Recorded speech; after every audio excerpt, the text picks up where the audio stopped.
자, 직업 공무원제의 특징으로 옳지 않는 건요, 여러분, 직업이죠. 공무원이 뭐예요? 직업이다라고 말씀을 드렸습니다. 항상 직업 공무원제에 나오면 뭐를 생각을 하셔야 되냐면 우리 뭐예요? 폐쇄형이다, 계급제다라고 생각을 해야 되죠. 항상 우리가 이거 설명했었잖아요. 이거 할 때 어떻게 설명했냐면 일단 역관주의 맞죠? 인사에서 그 다음에 실적주의 맞죠? 그 다음에 적극적 인사라고 배웠습니다. 그러면 시험 치고 뽑는 방식, 분류하는 방식이 두 가지죠. 뭐죠? 계급제, 그 다음에 직위분류제. 맞죠? 직위분류제. 계급제 같은 경우는 여기서 싹 뽑아가지고 쭉 올린다. 보시면 돼요. 쭉쭉쭉쭉 올린다라고 보시면 돼요. 그래서 계급제는 일반적으로 폐쇄형하고 매칭이죠. 그 다음에 이래 되면 일반 행정가가 줄어듭니다. 그래서 나중에 어디로 간다? 직업 공무원제로 간다라고 설명을 드렸고요. 직위분류제를 먼저 직위를 슉슉슉슉슉슉 분류해서 가장 적합한 대로 빡 보낸다라고 했습니다. 그래서 개방으로 뵙고 우리 전문행정가가 중심이다. 그래서 실제의 말하는 실적주의, 좁은 의미의 실적주의로 간다라고 보시면 되겠습니다. 요걸 머릿속에 딱 넣자라고 했죠. 그래서 보시면 크게 열어보면 직무급 중심의 보수체계 여러분 1번 맞아요? 틀려요? 여러분 폐쇄형이죠.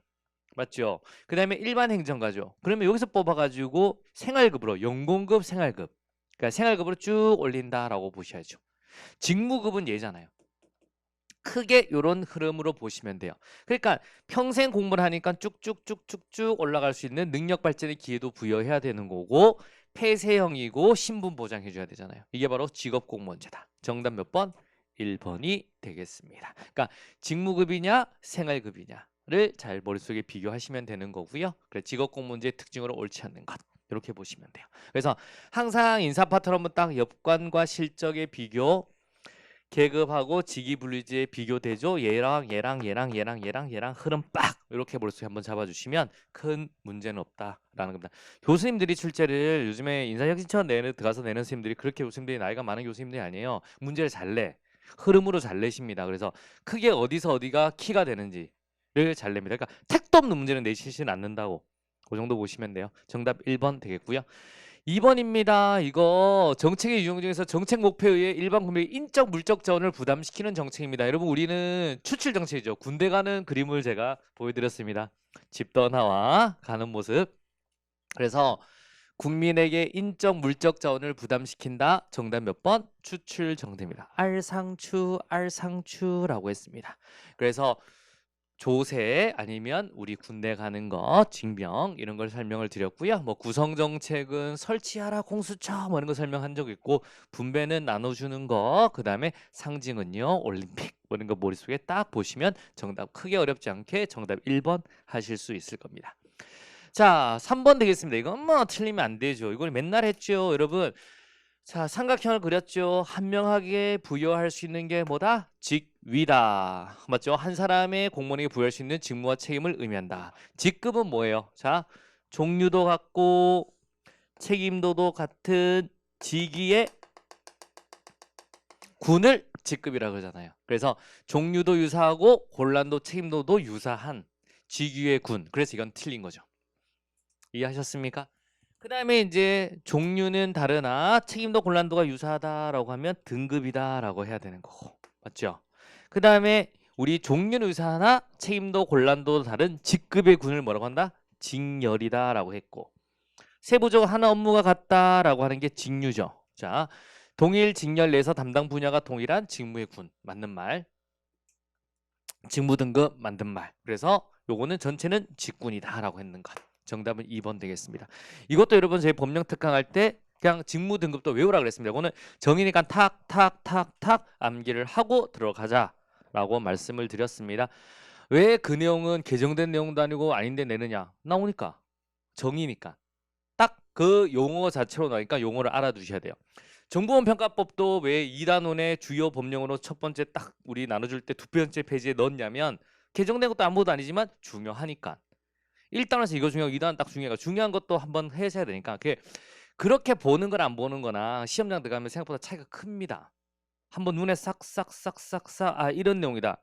이게 수업 시간에 그게 왜 이걸 뽑아서 해야 되냐면 행복합시도 좋고 하는 게 뽑아서 하면 자세히 할 수 있거든. 그것도 일단 수업 시간에 쭉 할 때 했죠. 한다고 다 하는 건 아니잖아. 근데 마지막 범위트 가서 이거 한 번 정도 봐주세요라고 하면 쑥 좀 더 넓게 보고 하면 시험장 가면 편하거든. 그래서 이제 좀 더 그렇게 뽑아서 드리는 겁니다. 항상 나올 게 좀 있어요. 정답은 몇 번? 2번이 되겠습니다. 이것도 그냥 암기하시면 맞추는 거, 암기 안 하면 틀린 거다라는 겁니다. 생각보다 이거 옛날 친구들 많이 틀렸어요. 근데 이렇게 딱딱딱 해서 세팅하면 생각보다 잘 맞춰요. 이제는. 그러니까 제 수업 듣던 친구들은 이게 크게 문제는 없다라고 보이지는 거죠. 아니면 이게 암기를 잘 못하더라고 학생들이. 그래서 이런 거는 칼같이 암기해 주셔야 됩니다. 자, 4번입니다. 윌슨 많이 했죠. 윌슨 뭐였어요? 여러분, 우리 편익과 비용이 집중과 분산으로 배웠습니다. 이렇게 우리 한번 보세요. 편익을 할까요? 비용을 할까요? 아무거나 하죠. 비용, 편익 할게요. 편익. 편익이 비용을 합시다. 우리 맨날 하는 거. 비용이 집중된다. 분산부터 할게요. 왜냐하면 저는 하는데 여러분이 맨날 보던 스타일로 행복 노트 스타일로 말씀을 드려야 되니까 이게 집중이 된다. 그 다음에 편익이 분산이 된다. 집중이 된다. 이렇게 나눴죠. 이렇게 한번 나눠볼게요. 자, 비용도 편익도 분산되면 무슨 정치가 나타난다? 낙태 규제 같은 경우가 대중정치가 나타난다라는 겁니다. 규제 성격에 따라서. 자, 규제가 한쪽에 비용이 집중, 한쪽에 편익이 집중된다. 무슨 정치 현상이 나타난다? 이익 집단 정치가 나타난다. 머리끄댕이 잡는다. 자, 비용은 집중되고 편익이 분산돼요. 그럼 비용이 집중되니까 짜증나죠. 하지마. 무슨 정치가 나타난다? 기업가 정치가 나타난다. 운동가의 정치라고도 말합니다. 반면에 편익이 집중되고 비용이 분산돼요. 해줘. 뭐예요? 여러분, 고객 정치죠. 이렇게 머릿속에 딱 놓고 한번 문제 봅시다. 정부 규제로 발생된 비용은 상대적으로 작고 이질적인 불특정 다수에게 부담된대요. 아, 여기구나. 편익은 크고 동질적인 송질적인 소수의 귀속. 큰데 편익이 소수에 귀속되네. 집중되는구나. 그러면 어디죠? 고객 정치구나를 알 수 있어야죠. 이런 상황에서 상당한 이익을 얻을 수 있는 소수 집단은 정치 조직하여 편익이 자신에게 제도적으로 보장될 수 있도록 정치에 감정 해줘. 정답 몇 번? 2번이 되겠습니다. 쉬워요. 쉬운데 이런 스타일이 요즘에 이제 국가직에 자주 나오죠. 7급에서부터 문제 사례형이 문제라고 해서 나오는 건데 어렵진 않아요. 이런 문제 요즘에 한두 개씩 꼭 끼워 넣죠. 인사혁신처 문제에서는. 옛날에 이런 문제 안 냈어요. 근데 요즘에 사례형 문제다. 이래서 이제 좀 집어넣는 트렌드. 그런 문제 보시면 되는 거고. 이렇게 뭐 우리 혼합 탐사도 이런 식으로 사례형으로 내는 것. 그런 거 한번 보시면 돼요. 정답 몇 번? 2번이 되겠습니다. 다 배운 거 기억나시죠? 자, 5번입니다. 이거는 우리가 이론할 때, 동기 이론할 때 가장 첫 번째가 내용 이론과 과정 이론의 구분이다라고 몇 번 말씀드렸습니다. 여러분 제가 지금 항상 공부하면서 말씀드렸는 게 수업할 때 틀만 잘 알아도 85점, 80점은 맞을 수 있다. 80%는 맞출 수 있다라고 했는데 결국 이것도 크게 틀이잖아요. 크게 분류되는 틀만 좀 알고 중요한 거 위주로 알아도 100점은 힘들더라도 여러분 공부한 지 짧게 하시더라도 80점은 한 75, 80은 나올 수 있다라고 하는 겁니다. 그러니까 틀을 잘 알아야 돼요. 이것도 보면 부릉부릉 기대해 과정이론, 아담스 공정성 오케이 과정이론, 로코 목표 설정 과정이론, 엘더퍼 노노노노 내용이론, 막그려 XY 노노노노 내용이론. 정답 몇 번? 1번이 되겠습니다. 되었죠? 그렇게 구분하시면 돼요. 핵컴에 올 때면 안 되잖아. 왜? 논란이 되니까. 딱 논란 안 된 걸로 내주지 않습니까? 정답은 1번 갑니다. 바로바로 푸셔야 되죠. 행복 노트를 많이 보면 찍을 수 있어요. 머릿속에 그래 이렇게 대충 됐다. 적정히 넣을 수 있는 걸 계속 반복해서 보거든. 그럼 머릿속에 찍는 거예요. 그 다음에 갑니다. 특별지방자치단체에 대한 설명으로 옳지 않는 것 갑니다. 두 개 이상의 지방자치단체가 공동으로 특정한 목적을 위해 광역적으로 사무를 처리할 필요 있을 때는 특별지방자치를 설치할 수 있다. 이거 제가 외우랬죠. 그냥 이거랑 지방자치단체 조합이랑 내용이 뭐 거의 똑같으니까 그냥 글자를 외워버리라 그랬습니다.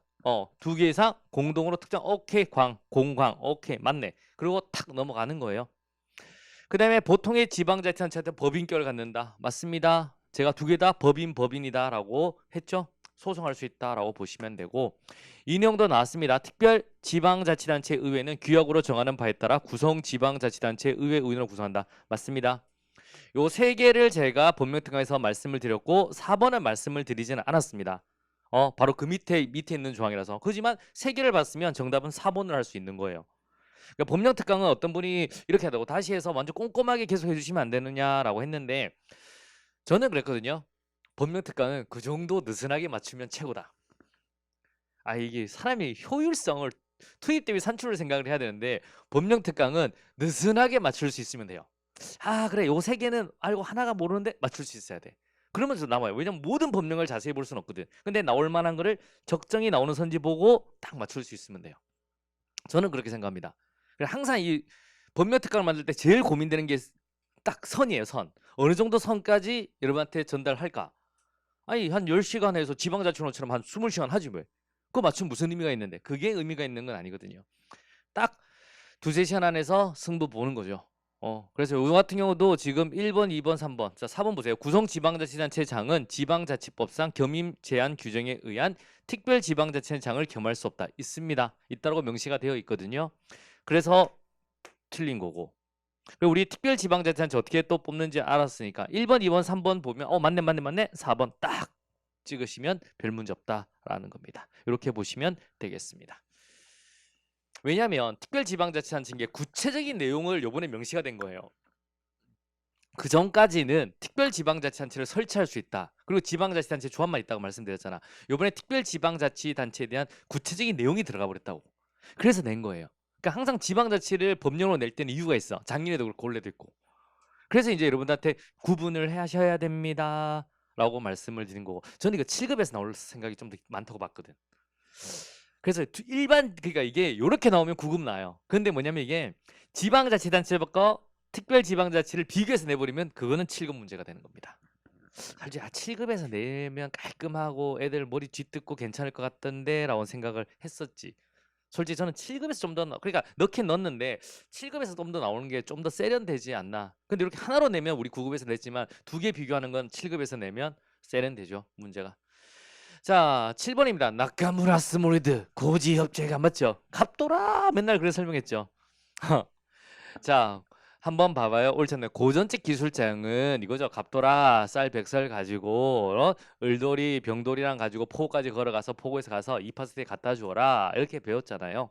그러면 정책 결정자가 구체적인 목표를 설정하죠. 그러니까 추상적인 구체적인 걸 다 내가 설정하고 집행자는 그 목표를 지지하고 당연히 지지하지. 목표에 달아서 기술적 키워드를 머릿속에 넣었죠.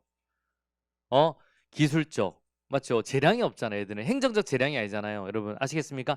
기술적인 수단을 강구하는 역할을 담당한다. 이건 당연히 맞는 말. 그래서 고민을 하시면 안 돼요. 이 키워드를 딱 머릿속에 놓고 보셔야 되는 거고.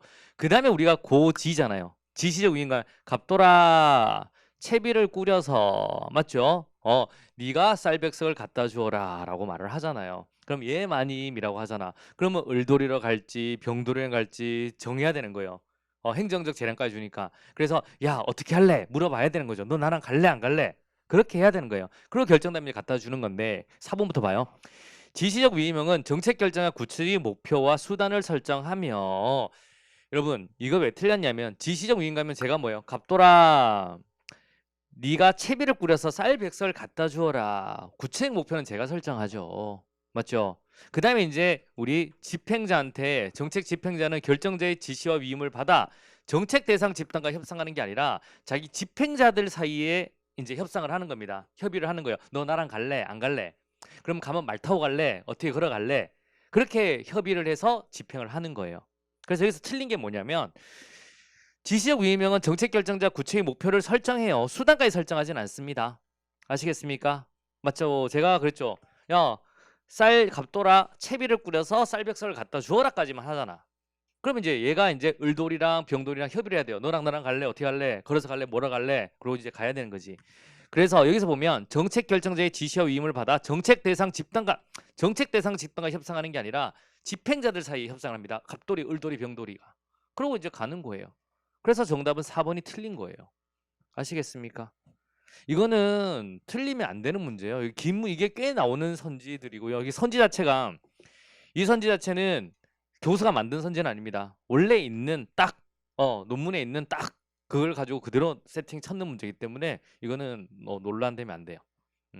이건 뭐 논란 여부는 없습니다. 그냥 교수님 책에 논문에서 세팅 그대로 가져온 거다. 이 문구들도 그대로 가져온 거예요. 이 문구도 그대로 똑같은 문구예요. 우리가 솔직히 학원 강사들이 수업을 하기 위해서 좀 설명 이렇게 막 쉽게 해서 요약을 한 거지. 원래는 그 자체 그대로 세팅되어 있는 문장이다. 재량적 실험형은 고지 협체간이죠. 맞죠? 코로나 제가 처리하겠습니다. 이런 거 있잖아요. 정책 결정자가 추상적 목표를 설정하면 정책 집행자는 정책 결정을 위해 목표와 수단을 명확하게 한다. 그러니까 구체적 목표 정하고 수단까지 다 한다. 관료적 보스 제가 하겠습니다. 예스라고 하세요. 이런 거 배웠죠. 그래서 정책 집행자가 목표와 수단을 강구한 다음에 집행자가 결정자를 설득하고 결정자는 집행자가 수립한 목표와 수단을 기술한다. 여기서 이 단어를 모르는데 그냥 받아들인다고. 디스크립션, 기술, 오케이 알았다. 샥샥샥 이런 개념인 거예요. 그래서 정답은 4번이 되겠습니다. 이 문제 뭐 4번이죠. 갑니다.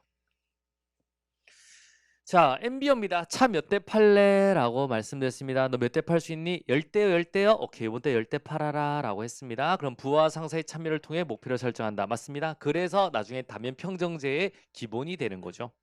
중장기적 목표를 단기 목표보다 강조한다. 노노노 이번 달에 몇 대 팔래. 장기적인 거는 여러분 TQM 쪽으로 가셔야죠. 그래서 X 조직 내 상황이 안정되고 예측 가능한 조직에서 성공이 없다. 맞습니다. 제가 만약 차를 파는데 갑자기 코로나 때문에 사람들이 밖에 안 나와. 그럼 못 판다고 했습니다. 굉장히 안정적인 이런 상황에서 MBO는 가능하다. 그 다음에 개별 구성의 직무 특성을 반영하기 위해 목표의 정성적 아니죠. 차 몇 대 팔래라고 했습니다. 계량적이고 딱 수치적으로 나와야 됩니다. 차 몇 대 팔래라고 했잖아. 차 몇 대 팔래. 그래서 정답은 기업과 디귿 2번 되겠습니다. MBO는 기본적으로 차 몇 대 팔래라는 게 떠오르면 맞춰요. 아시겠습니까? 정답은 2번 되겠습니다. 자, 이 문제는 동일 회계 예산의 성립 기준, 이게 성립 기준을 잘 보세요. 성립 기준으로 볼 때 시기적으로 빠른 것부터 수들. 어떤 분은 딱 이렇게 했어요. 아, 시기별로 예산을 나누는 거는 수정 예산, 본 예산, 추경 예산 이거밖에 없지. 그리고 3번 그대로 때려버렸죠. 아, 얘는 그래 시기별로는 아니지. 안 됐을 때에 대한 이야기인 거고 얘도 마찬가지고 얘도 마찬가지네. 그럼 시기별로는 3번이네. 이렇게 한 친구들이 많습니다. 그래서 맞춘 친구들도 굉장히 많고요. 성립기 편성 기준 아니잖아. 성립 기준 잘 보세요. 처음에 이제 회견도 개시 120일 전까지 원래 예산을 내잖아요. 120일 전까지. 이게 여기서 심의 의결이 딱 되는 순간 이때 성립을 한 거잖아요. 그러면 본 예산이 성립되었다라는 말입니다. 본 예산이.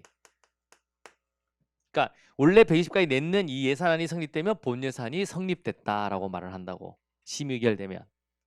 그래서 이게 이제 12월 2일까지 의결해야 되는 거고 그 전에 할 수 있는 거고.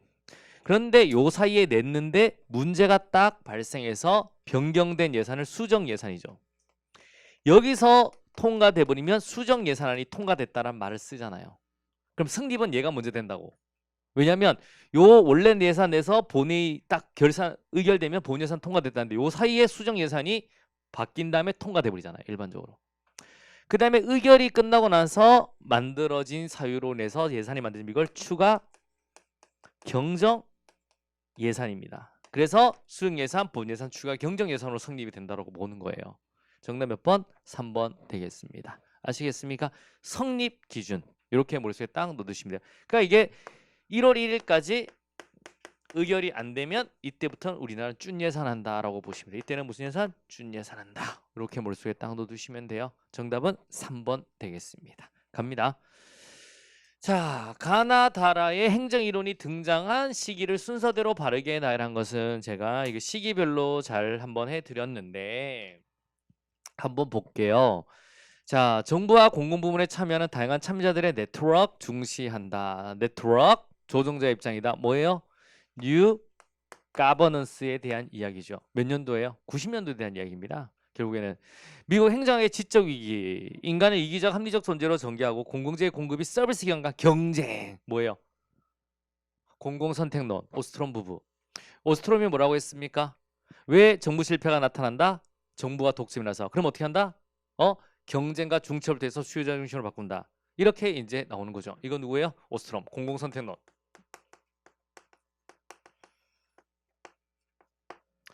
그 다음에 정치는 국가의 의지를 표명하고 정책을 구현하는 것이며 행정은 이를 실천한다. 그러니까 정치는 의지를 표명한다. 그 다음에 행정은 이를 실천한다. 이게 굿노. 알겠냐고? 굿노, 굿노 이렇게 했죠. 기억이 안 나나? 잘 알냐 그러면 굿노. 너 이거 국가의지 알겠어? 굿노. 정책적 이론론이에요, 이론론이에요. 이론론. 행정관리론 쪽이에요. 여러분 테일러도 행정관리를 했지만 나머지도 행정관리론 쪽이고 과학적 관리론, 행정관리론 쪽 스타일이라고 정책적 이론론 쪽인 거고. 그래서 이건 굿노의 견해입니다. 이건 기출선지로도 한번 나온 적이 있는데 그대로. 그 다음에 왈도 왈왈왈왈 뭐예요? 신행정학이 되겠습니다. 신행정. 그럼 봐봐요. 우리 항상 절대왕정에서 시작했댔죠. 그 다음에 우리 시민혁명 터지죠. 그 다음에 무슨 국가가 됩니까? 입법국가가 됩니다. 그 다음에 시간이 흐릅니다. 뭐가 터집니까? 아이고 이구 터집니다. 그러면서 이제 행정부가 굉장히 커지죠. 행정부가 커집니다. 입법부 잡고 사법부 잡고 행정국가 됩니다. 그 다음에 지나갑니다. 79년 올샥 터집니다. 그 다음에 우리 NPM 됩니다.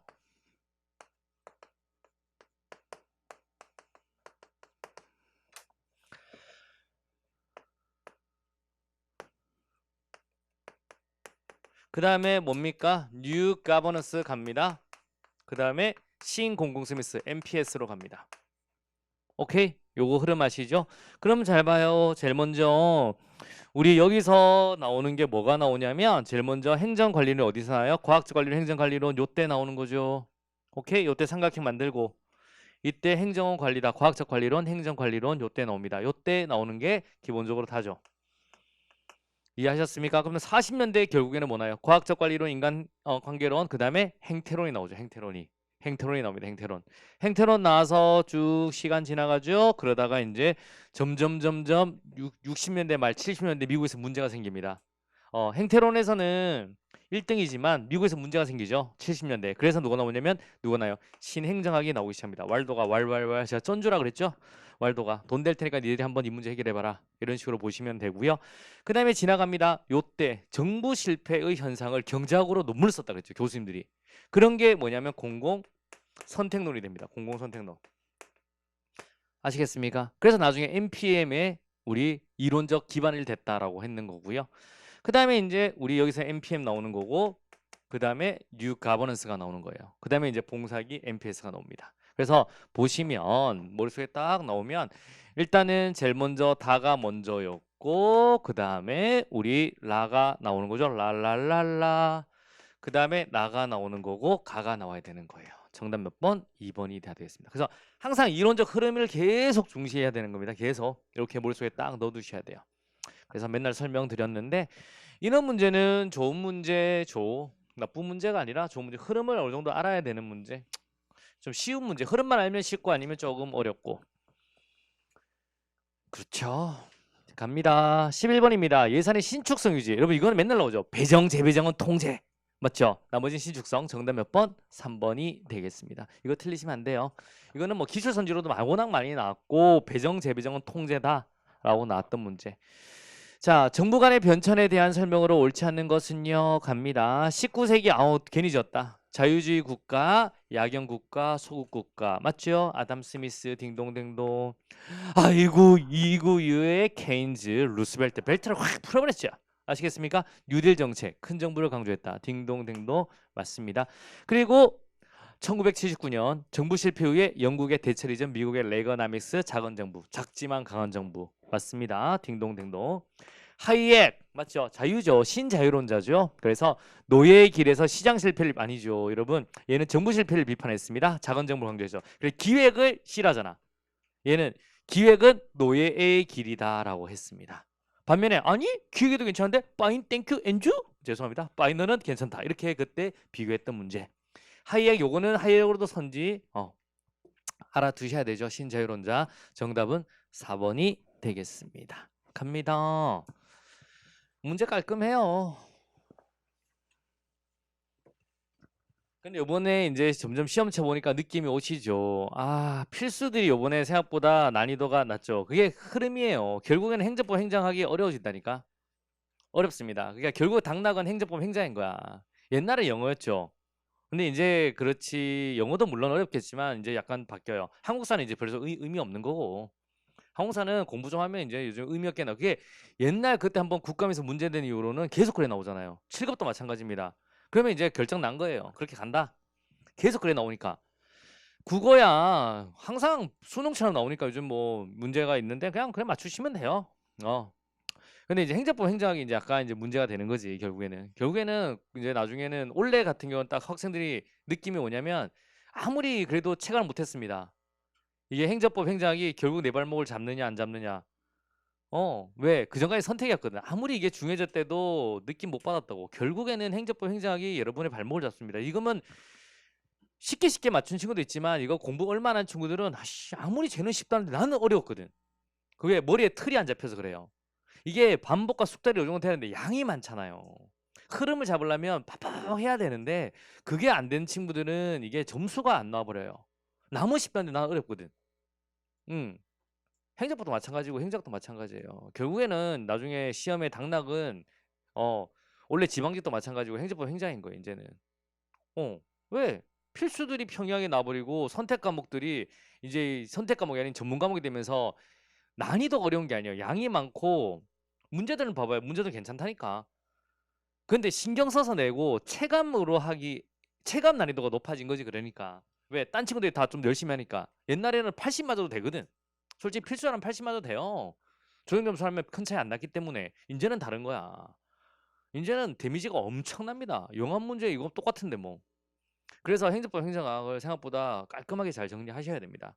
문제 난이도는 이 정도 나올 거야 아마. 이 정도 나오는데 얼마큼 여러분들이 깔끔하게 정리를 하느냐 이게 관건이죠.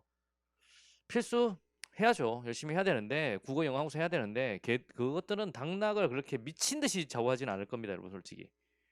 도리어 행정법 행정학이 아마 합격을 할 수 있냐 없냐에 더 크게 영향을 미치지 않을까. 예. 그리고 양이 많잖아.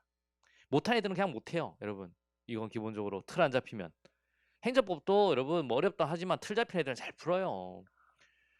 점수 나온다니까. 틀리는 거랑 점수 나오는 건 달라요. 한 2개 틀린데도 90 나오잖아. 틀 잡힌 애들은. 안 잡히면 박살 나는 거죠. 행정학도 틀 잡힌 애들은 90, 95 나옵니다. 그 다음에 웬만큼 틀릴 거 틀려도 85는 나온다고 솔직히. 틀만 잡히면. 안 잡히면 날아가는 거예요. 근데 그 틀 잡기까지가 시간이 좀 걸립니다. 왜냐면 학기고 법이니까. 이게 딴 과목은 조금 달라요. 저희들은 특성이. 그래서 생각보다 단기간 내에 승부 내려고는 하지 말고 원래 공부는 좀 이렇게 그러니까 매일 좀 정정정 봐주셔야죠. 너 머리에 들어갈 수 있는 게 한계 있기 때문에. 이번 지방직 때 그런데 이제는 2달밖에 없으니까 미친 수로 쏟아붓는다. 그래서 점수를 만들어낸다라고 생각하셔야 됩니다. 자, 공무원의 신분 변경과 소멸에 대한 설명으로 옳지 않는 건 직권면직은 징계 아니죠. 파해, 강정, 감경이 징계입니다. 그래서 틀린 거 여러분 그래서 규정되어 있지 않다. 맞는 말이죠. 그러니까 맞는 말이라고. 정직은 징계 처분 일종으로 여러분 일 안 하는 자 돈 받지 마라라는 겁니다. 그래서 틀린 거고요. 임용권자는 사정에 따라서 공무원 본인의 의사에도 불구하고 휴직을 명예된다. 맞습니다. 왜냐면 이런 거 있죠. 제가 그때 뭐라고 했냐면 그때 검은택인가 드라마 가지고 설명했었는데 걔가 정신적으로 이상해. 너 쉬어야 되겠다. 그러면 저는 할 수 있습니다. 쉬어. 그럼 네? 그런 거 있잖아요. 그래서 이제 휴직을 명해야 된다. 이건 명명이야. 죄송합니다. 작년에 드라마 있었는데 남국민이 나와서 대상을 받게 했는 드라마 인기가 없었지만 임용권자는 직무수행 능력 부족을 이유로 직위 해제를 받은 공무원이 직위 해제 기간에 능력의 향상을 기대하기 어렵다고 인정될 때 직권면직을 통해 공무원의 신분을 박탈할 수 있다. 그래서 직위 해제와 직권면제의 사유 정도는 한번 봐달라. 행복노트에도 그 내용만 있었죠. 그래서 정답은 2번이 되겠습니다. 이거 모르셔도 이거 보면 아시면 돼요. 자, 립스키 일선 관리자에서 일선 관리들이 처하는 업무 환경의 특징. 여러분 봐봐요. 항상 자원이 부족하다 그랬죠. 그래서 소방관님들이 땅바닥 앉아서 물 먹고 막 고무장갑 끼고 이런다 그랬고, 일선 관료 권위에 대한 도전. 밤에 야 짭짭짭짭짭짭짭 이렇게 한다 그랬죠. 경찰관님들한테 밤에 술 먹은 치기 샥샥샥샥 이렇게 막 한다 그랬잖아요. 그 다음에 여러분 단속을 해야죠. 그런데 나는 봐주세요. 이 세 가지가 업무 환경의 특징이죠. 1번, 2번, 3번. 그러면 이제 정답은 4번인 거예요. 얘는 단순하고 정형화된 정책 대상 집단은 얘들은 업무 환경은 아니거든. 그리고 일반적으로 립스키는 우리 정책 대상 집단이 국민들이 다양한 형태가 있다고 봅니다. 그래서 자기는 선입견을 가지고 고정관념을 가지고 대하거든.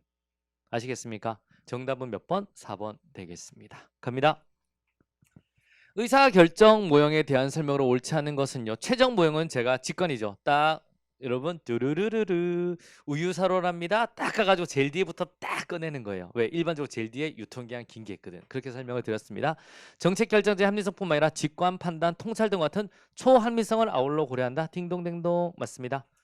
쓰레기죠. 제가 대학교는 쓰레기라고 말했죠. 대학 조직 같은. 그러니까 이거 출제하는 거 보면 딱 정치학 교수님이라니까. 딱 정체가 전공자가 들어가가지고 내버린 거예요. 대학 쪽 이거 선지 그대로 따서 내버린 거죠. 그대로 책에서 딱 보면 조직 쪽 교수님들이 내는 문제가 특히 있고요. 정책 쪽 교수님들 들어가서 내는 스타일이 있습니다. 딱 조직론 쪽 전공했는 교수님들 들어가면 기본적으로 딱 문제 진짜 더 깔끔해요.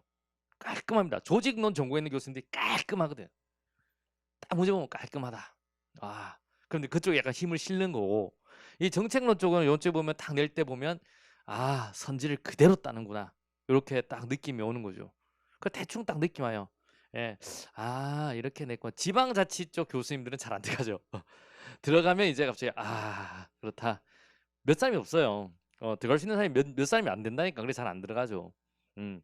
딱 보면 나와져 있어요. 요번에 이제 정책 쪽 교수님이 아마 낸 것 같은데 이것도 마찬가지예요. 대학 조직 같은 구성원들 사이에 응용이 아주 약한 상태, 조직화된 무정부 상태에서 의사결정이 이루어지는 과정을 설명하라고 시도한다. 맞는 말. 점증 모형입니다. 점증 모형.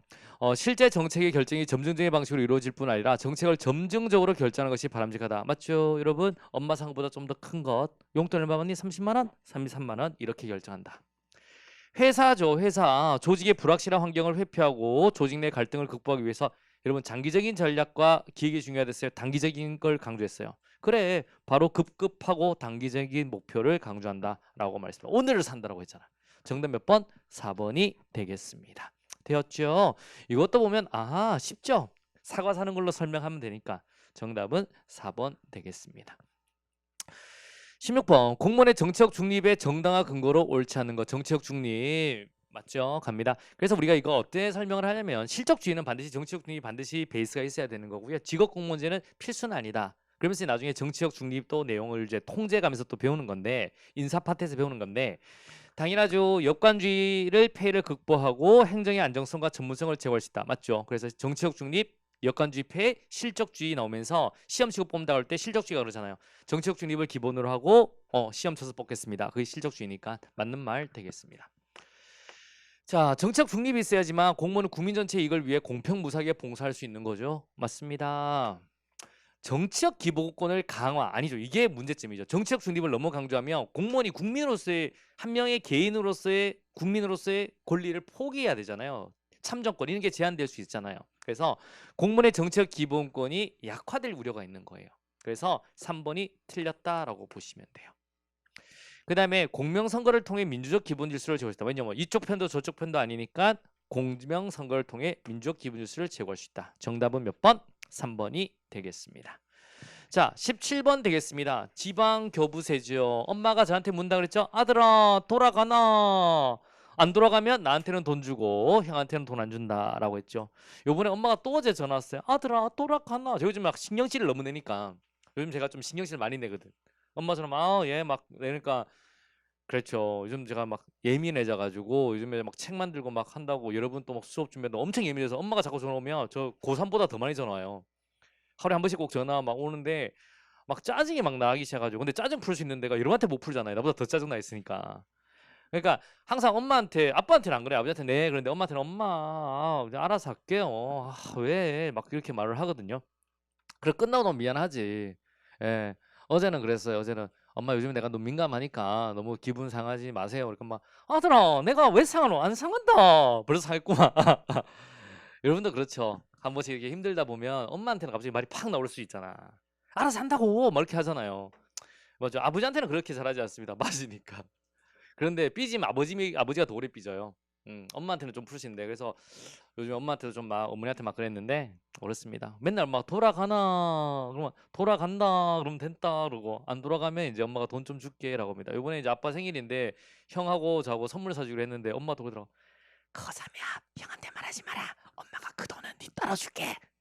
엄마 나 아빠 선물 사줄 돈은 있어요. 아니다. 형한테는 돈 반반 내고 엄마가 따라줄게. 아유, 그래 가난하게 봅니다. 여러분, 아유, 그런 거 있잖아요. 봐봐. 우리 형은 잘 사니까 돈 안 주고 나는 못 사니까 주는 게 지방 교부세입니다. 그래서 지역 간 재정의 격차를 완화시키는 재정 균등화 기능을 수행한다. 이해하셨습니까? 그래서 지방 교부세 할 때 수직적, 수평적 형평을 강조한다. 이 말을 썼는 거고요. 보통 교부세, 특별 교부세, 부동산 교부세, 소박안전 교부세 맞습니다. 여러분, 내가 엄마한테 돈 신청해야 되는 거예요? 엄마 그냥 못 사니까 내려주는 겁니다. 그래서 신청주의를 원칙으로 하며 중앙관세 예산에 반영된다. 이건 아니에요. 그러니까 기준이 있죠. 재정액 지수가 1보다 안 되면 기본적으로 보통 교부세를 내린다. 교부하는 거예요. 신청을 받는 게 아니라. 아시겠습니까? 기준에 맞춰서 그다음에 우리 지방 정부한테는 만약에 쉽게 말해서는 우리 부동산 교부세 같으면 종부세 전액을 지방에 내린다. 이렇게 딱 기준이 나와 있는 겁니다. 그래서 신청을 받아서 하는 건 아니에요. 바로 딱 떨어뜨린다. 행안부 쪽에 예산으로 해서 떨어뜨린다라고 보셔야 됩니다. 부동산 교부세를 종부세를 재원으로 하며 전액을 지방자치에 교부한다. 맞습니다. 그러니까 여러분 솔직히 3번 모르셔도 상관없어요. 왜냐면 1번, 2번, 4번이 너무 쉬운 선지고 명확한 선지이기 때문에 3번으로 그냥 가셔야 되는 거예요. 이거는. 아시겠습니까? 고민할 필요가 없었던 문제인 거예요. 18번 되겠습니다. 정보원 평가 기본법상 우리나라 정보원 평가 제도에 대한 설명으로 옳지 않는 건 제가 그래서 법령 특강 때 그것도 외우라 그랬죠. 요거 외우라 그랬죠. 특정 평가는 법령 그대로라고 그랬죠. 국무총리가 중앙행정위가 공공기관이 안 들어가네요. 국정을 통합적으로 관리한 건 맞는데 공공기관이 안 들어가잖아. 공공기관은 누가 평가한다 그랬어요? 기재부 장관, 기재부가 판다고 했잖아. 공공기관. 그래서 공공기관이 시험 문제 나온다 그랬잖아요. 왜냐면 정부 업무니까 정부나 지방자치한테 당연하다. 정부랑 지방자치한테 소속기관 당연하다. 공공기관 오케이. 그래서 공공기관 따로 넣는 거예요. 근데 공공기관은 외부 평가자. 누구다? 기재부가 평가한다. 그러니까 선지를 외우라 그랬잖아요. 그냥 1번 그러면 1번 탁 나온다고. 아 그래 이거 안 들어가지. 국무총리 소속의 정보원평가위원회 맞죠? 규제개혁위원회는 규대 대통령이고 업무평가는 국무총리다. 이렇게 말씀을 드렸고요.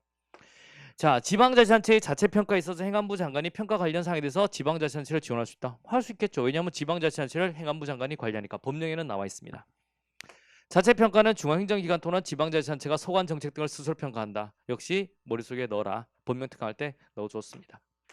정답은 1번이 되겠습니다. 그래도 마지막에 한번 보고 들어가고 안 보고 들어가 커요. 한번 쑥 보고 들어가는 친구들은 아 그래 다 있구나 그러고 맞추는 거고 안 보고 들어가면 힘든 거고. 정답은 1번 되겠습니다. 자, 중앙정부 결산보고서상의 재무제표로 여러분 재무제표는 그거죠. 재정 상태 현재 내가 플러스 인생인지 마이너스 인생인지 재정운영 수익과 비용으로 그 다음에 순자산 변동표 정답 몇 번? 3번이 되겠습니다. 이거는 암기하는 부분인 거고요. 제가 이제 이거는 그냥 딱 머릿속에 넣으라 그랬죠. 그래서 재정상태표는 이거 알죠? 현재 플러스인지 마이너스인지 나의 자산은 부채 플러스 이제 우리 기본적으로 자산인 거죠. 순자산인 거죠. 아시겠습니까? 그 세 형태가 나오는 거고 재정운용표는 수익과 비용이 나서 1년간 잘 살았냐 못 살았냐. 그 다음에 순자산 변동표. 요거는 암기할 수밖에 없는 부분이죠. 그렇죠. 요 문제도 제가 한번 내봤었던 문제죠. 틀려라 라고. 근데 한번 틀려보면 또 감옵니다. 제가 모의고사를 하도 많이 내가지고 공단기 전공모의고사 거의 내가 내는 거 알죠? 작년에 거의 다 내가 한 번 빼고 다 내가 냈어. 죄송합니다. 내고 문제가 워낙 제가 많아요. 문제풀이 그거 모으는데 몇 년 걸렸어요. 문제풀 모으는데 좋은 문제들 직접 문제풀 몇 년 거르고 했는 건데 지금도 국무원 영어 또 따로 있어요. 예, 아주 더러운 문제로. 그런데 나올 가능성이 있는 거. 그러니까 이게 추려놔야 되는 거예요. 문제풀 만드는 데는 돈을 안 아끼죠. 기본적으로 그렇게 하는 건데 많이 하다 보면 감이 와요. 아, 이 문제 나온다, 안 나온다, 올 때 된다 이런 것들. 근데 이거는 봐야 된다, 안 봐야 된다 이런 것들. 그렇죠, 여러분. 정답 몇 번? 3번 되겠습니다. 그 다음에 이 문제 전자정법에서 정의하고 있는 다음의 개념은 일정한 기준과 절차에 따라 업무, 응용, 데이터, 기술, 보안 등 조직 전체의 구성 요소들을 통합적으로 분석한 뒤 이들 간의 관계를 구조적으로 정리한 체제 및 이를 바탕으로 정보화 등에 통해서 구성 요소들을 최적화하기 위한 방법을 말한다. 정답은 정보기술 아키텍처. 여러분 제가 이번에 솔직히 저는 어떤 생각이 있었냐면 지능정보화 기본법에서 정의해서 나올 거라고 한번 싹 느낌을 잡았거든요. 근데 법령특강에 마지막 넣을까 말까 고민하다 빼버리는 게 뭐냐면 지능정보화 기본법의 정의가 이번에서 싹 한번 정의가 됐어요. 그걸 아무리 봐도 만들어낼 선지가 없는 거야. 얘는 전자정보법에서 요게 정의가 쫙 나와 있죠. 거기에 나와 있는 거고. 그래서 이제 문제를 실제로 그 중에서도 요거밖에 낼 게 없는 거예요. 그래서 만들어낸 거고.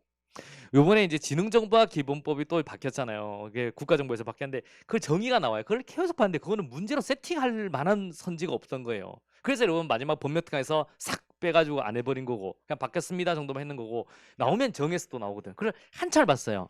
한차를 봐도 낼 수 있는 게 있고 없는 게 있거든. 근데 그거는 그렇게 낼 수 있는 게 없더라고요. 그래서 뺏는 거고. 이 문제는 이제 딱 정보기술 아키텍처는 모르고 나오는 거고. 그다음에 전자정보 기본 원칙 중에서도 제가 공동 이용만 잘 보라 그랬죠. 거기서 뽑아내면 그것만 뽑아낸다고. 왜냐면 잘 봐요.